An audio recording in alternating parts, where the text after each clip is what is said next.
Hey, how's y'all doing, everybody?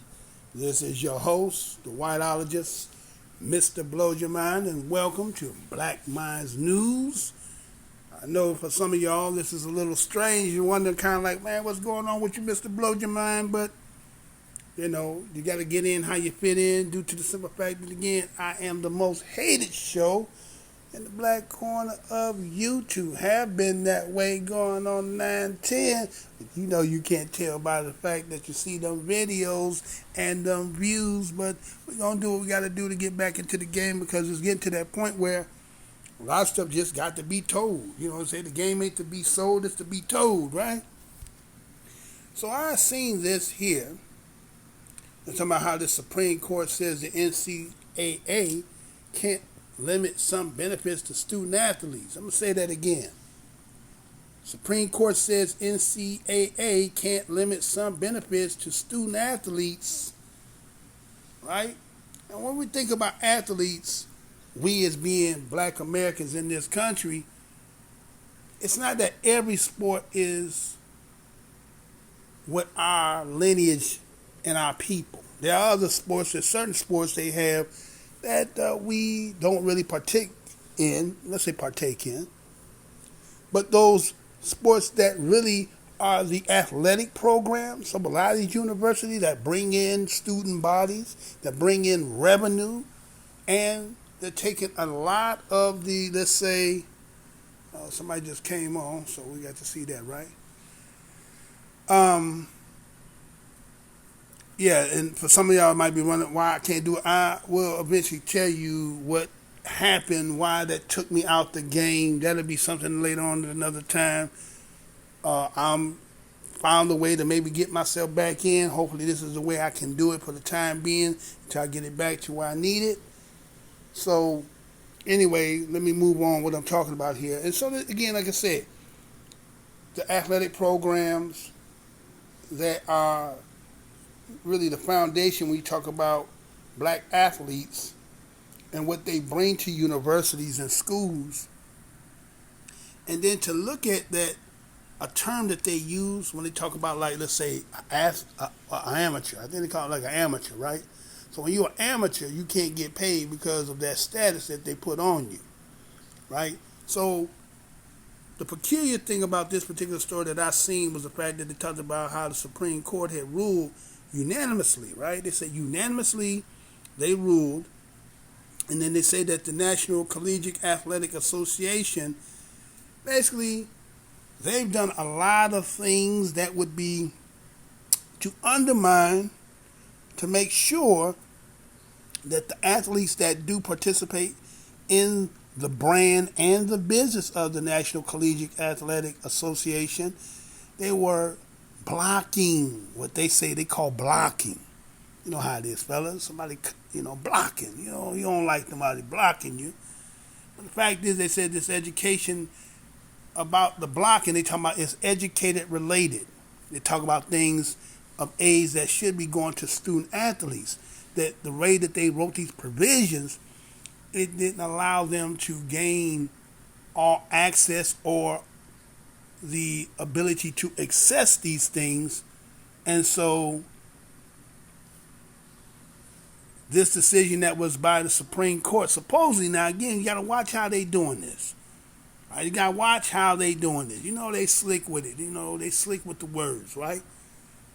And so they're saying that this particular situation, this decision here, comes as they say, college athletics are struggling.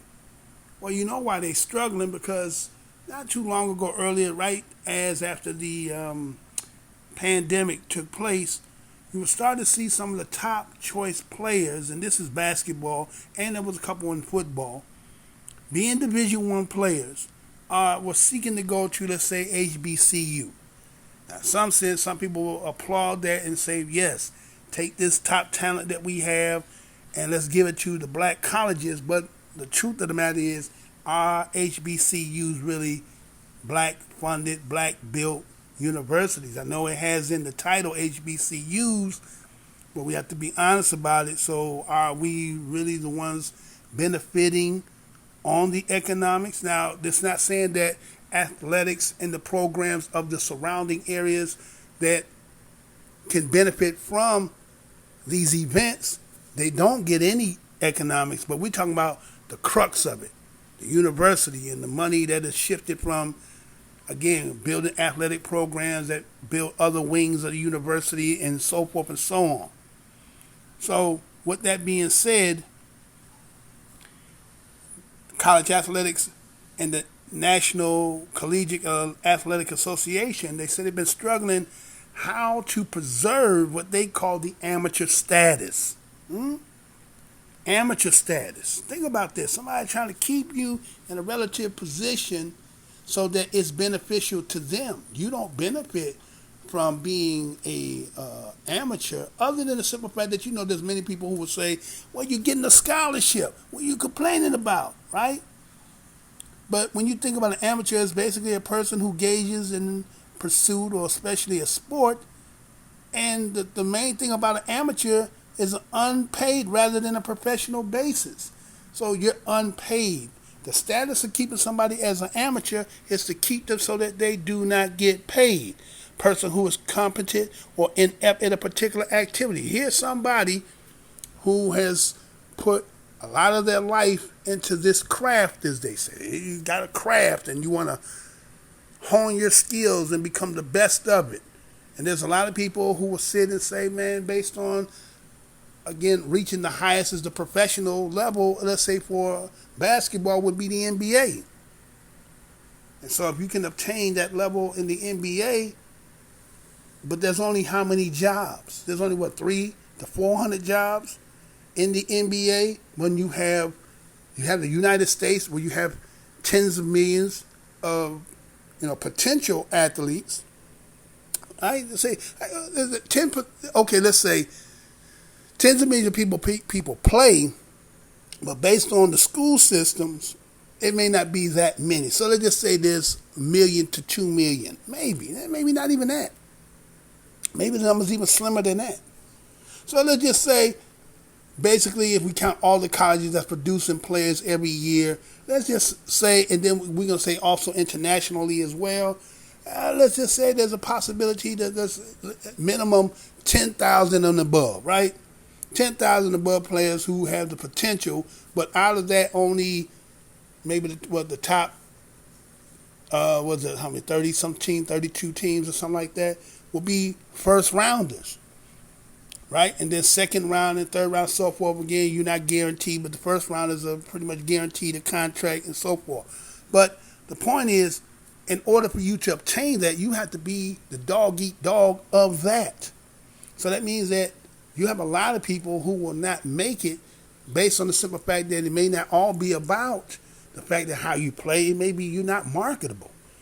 Right? There's some people who say that they obtained and got to this level that people didn't prohibit them, that they did this all on their own. But I'm going to just say, and to rebuttal that, maybe it has something to do that somebody looked at you and seen the potential of the money they could get, because we know athletes don't get the money once they make the professional level. You don't get, penny per talent, right?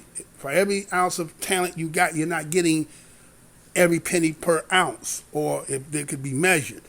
So we know that there's going to be a scale where the people who are bringing into this exclusive club, you're going to get what they have measured or what you have negotiated with, but the king share is going to be by them, right? So let's just keep it 100, right?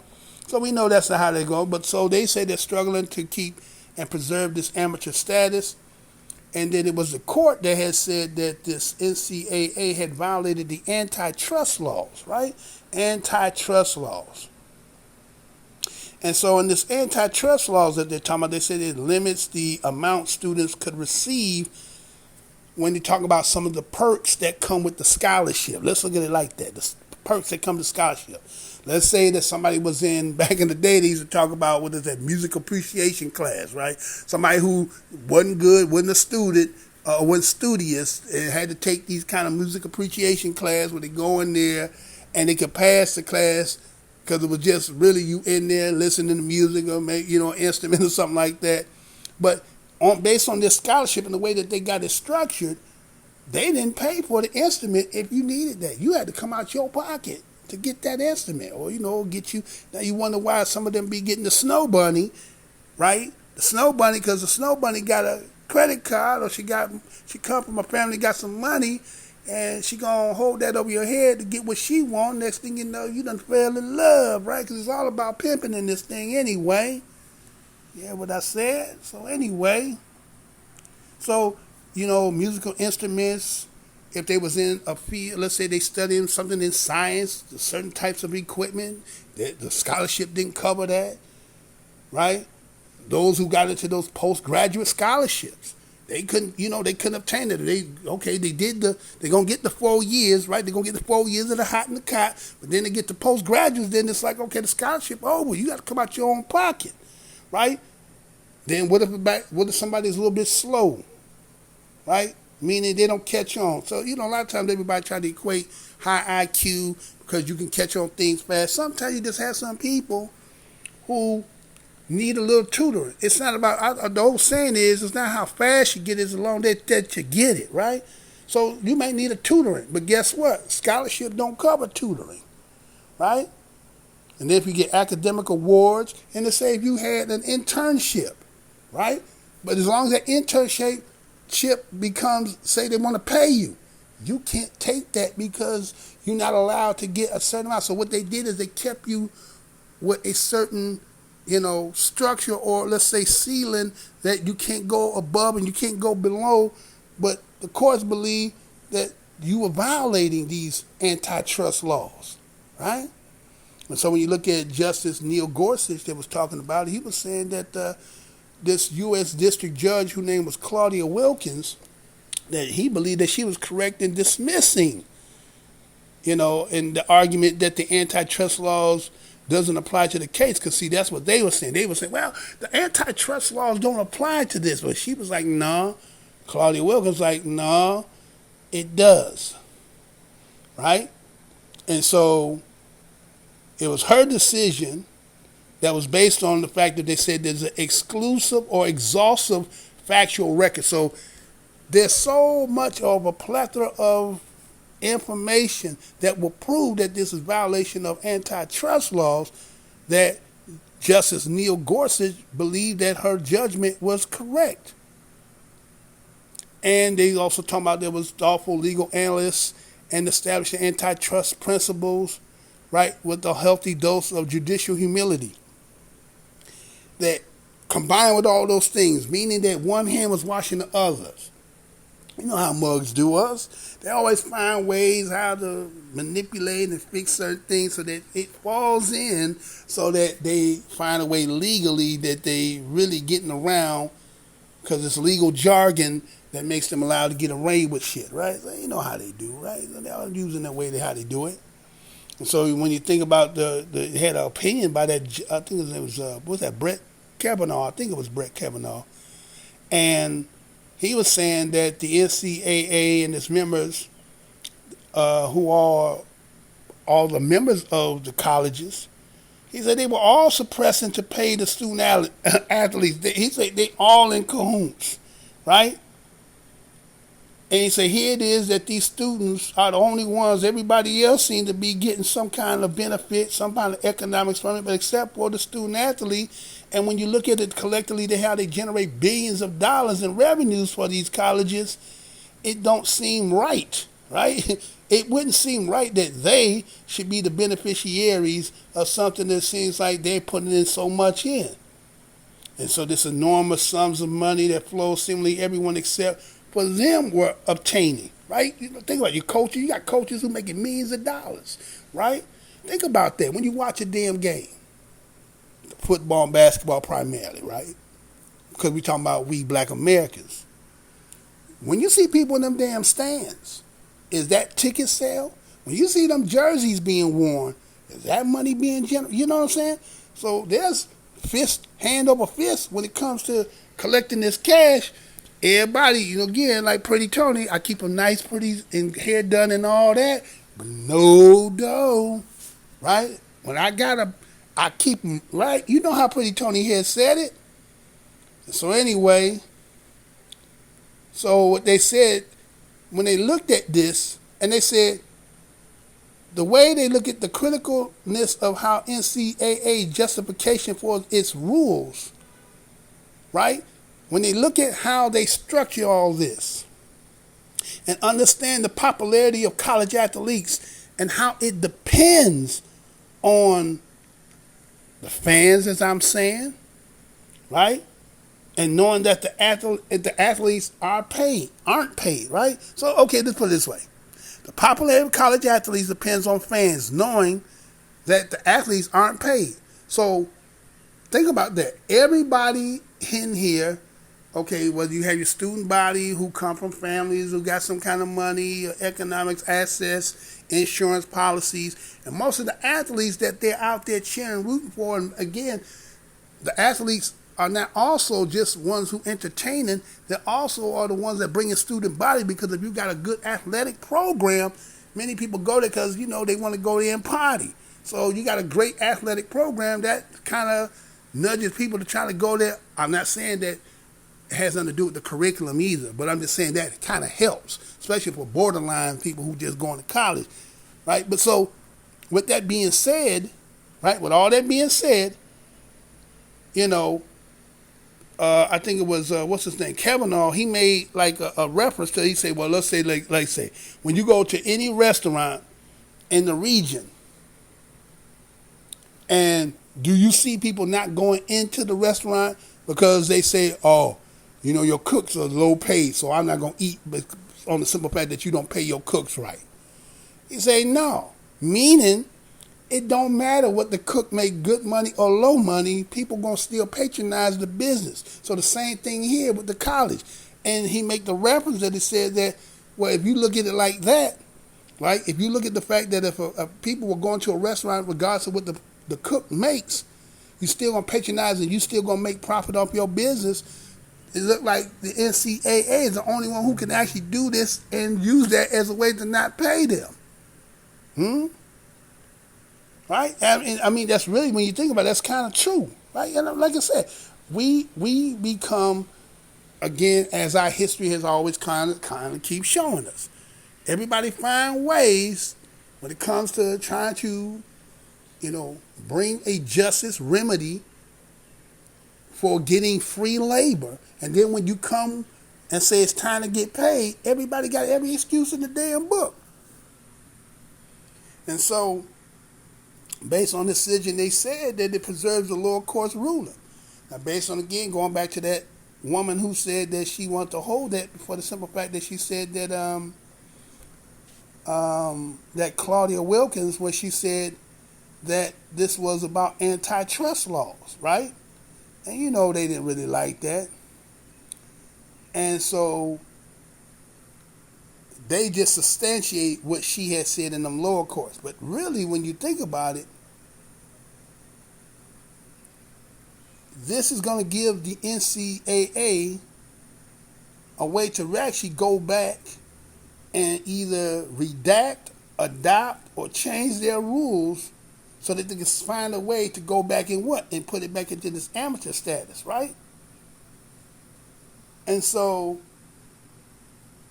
you know, when you think about that, the way that they structure and articulate their policies and rules, the question is going to come down to about the educational benefits of what they're giving. It doesn't equate to the same. Now, you have to ask yourself, if you ever see the real true books of what schools make off athletes, and just say, for instance, you know, they say, well, I'm giving you a full ride scholarship 4 years, you know, hot and cot, access to women of families that most likely coming from where you come from, you probably wouldn't have had the opportunity unless you were somewhere and they happen to be there. And you're going to get some experience and stuff like that, and you had the opportunity. When you look at that and put that in a sum total of, in the value of number, would it ever add up to what they would get as to like what they're making? And then there's the continuance, right? That they perpetuate that because, again, a jersey, and if you are, let's say, a star player, that jersey is going to sell even after you're no longer a college athlete. So they're still making, you know what I'm saying, they grandfathering back on your own property, merchandise, image. You no dough. And so they talked to that president of the NCAA. His name is Mark Emmett. And he said this. He said, well, they're going to remain committed to supporting name, image, and likeness benefit for student athletes. Well, wait a minute. They're going to remain committed. What is that? What does that mean, remain committed? Does that mean they're going to stay with the policy they always had, but we're going to find a way that you can get some money somewhere else? But you, again, Big Pimpin said, I keep them pretty looking and all that, but no dough, right? So now they're talking about names, image, and likeness.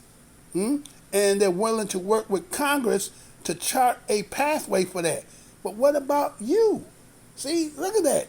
What about your commitment? What about you forking the dough? Because it won't be good business, will it? We know that, right?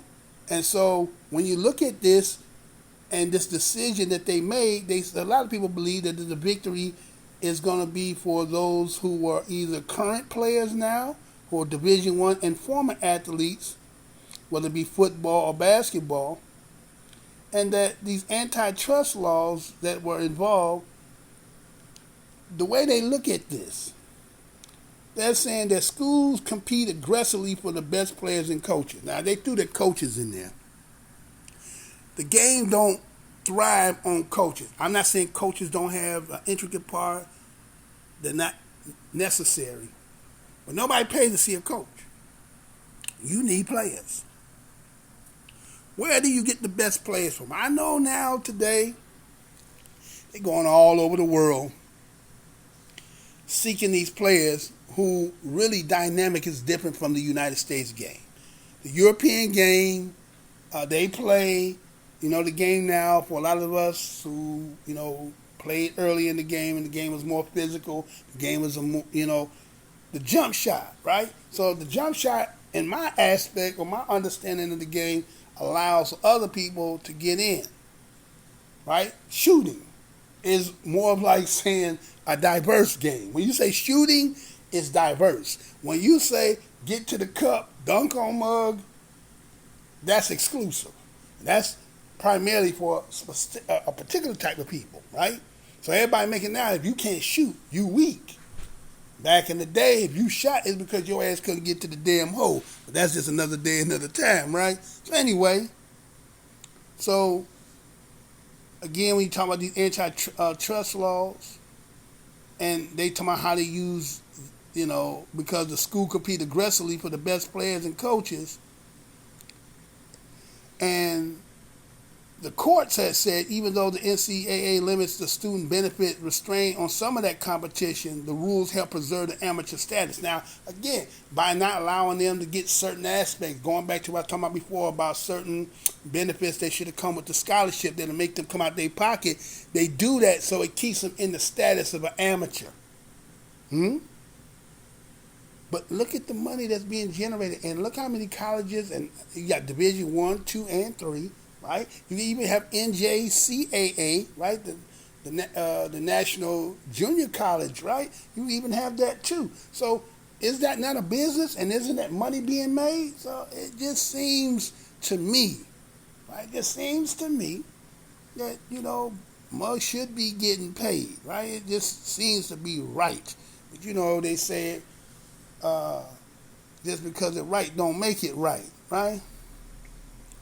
And so I noticed one thing I had seen in this article as I end some of this, right, is that they said that the NCAA, they were urging the courts to rule in their favor because they know it's kind of like the same thing when we talk about reparations. People talk about reparations, and then they say, well, we're signing H.R. 40, which they still haven't all unanimously come in there and sign that to get it to move forward, but they just making that speech. But here's NCAA saying, don't do this, courts, because you're going to end up ruining everything. We want to keep it an amateur. Yeah, we know we're making money, but this is amateur sports. We providing them with education, free education, and all. Let's think of this. Think of it like this. You know, you have a university, and say there could be 100 to 200 students in a classroom, right? But you got one professor. That professor's already paid a salary, correct? So it wouldn't matter if there's one student or 200 students. He's going to be there every day doing what he's supposed to do. So regardless to if somebody's sitting in them seats or not, he's still going to do the same lessons, correct? So it's not like every student in there is, let's say, a paying student. A lot of them could be from scholarships, from different other things. So when you think about a scholarship, isn't it really game? You still running game, right? I'm giving you something that I know this more going to teach you because I done paid him. It don't matter. You just got to have the books, turn in the work, and he got to do all the work. So you're pimping him too. See, if you don't believe you ain't on the plantation, what else more can a mug say to you? You don't believe that, right? You don't believe that, right? And so to substantiate what I just said, there was this lawyer who talked back, I think it was back in March. His name was Seth Waxmar. He was an organization lawyer. And what he said is that for more than 100, he said more than 100 years. But see, you see how he said 100 years, right? It can only be 100 year, but he got years, meaning he talking about longer than 100 years, right? We know, okay, sports been going on for hundreds of years, right? Over 100 years. And he said the distinct character of college sports has been that it's played by students who are amateur. In the early stages of the game, and especially when we're going to take it back when there was no black athletes, it was what it was. It was amateurs. It changed the dynamic once you start getting black players that were changing the whole dynamic of the structures of these teams. Then it started to feel, I'm not saying that they didn't have fans and they didn't participate, but we're talking about the revenue that was generated off jerseys. You know, when this particular player comes, you're selling out your stadium, the money became big. So to try to say that, oh, we've been doing this traditionally for hundreds of years, well, the game has evolved to where it's a money-making machine. And y'all know this. A lot of people are getting paid big time.